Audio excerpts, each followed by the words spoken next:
Es Sombra, 13 februari 1939 tot Nes Coroni. Dichter Sranantongo voordrachtskunstenaar. Es Sombra is het pseudoniem van Stanley Richard Sleighart. Hij groeide op in Coroni. Thuis werd uitsluitend Sranantongo gesproken. Op de lagere school weigerde hij Nederlands te spreken en bleef daardoor 3 keer zitten.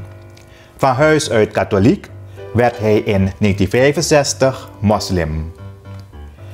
In 1974 debuteerde Sombra met de bundel Tarta, waarin elk gedicht een boodschap is. Boskopu is een belangrijke term in zijn poëzie. Als een ziener geeft hij boodschappen door tegen ongelijkheid, onrecht en armoede. Saranang payu de go, na fesi if na baka, mek we take one luku na tab de umafu saranang.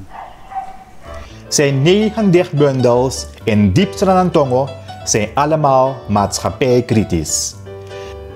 De titel van zijn bundel Griot, 1992, verwijst naar de Afrikaanse schatbewaarders van de orale traditie met wie Sombra zich verwant voelt.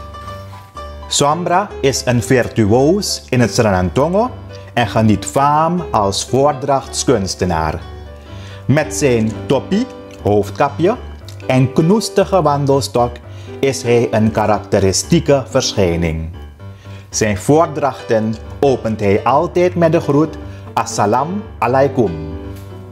Sombra is medeoprichter en erelid van de schrijversgroep 77 en was 25 jaar actief in het bestuur. Hij werd gedecoreerd tot officier in de ereorde van de Gele Ster in 2010 en ontving de Trefosa Cultuurprijs in 2023. Odo. If you want trong bakra gramang, you must seri you pangi nanga you yeye. Verloochen jouw afkomst niet, behoud jouw identiteit.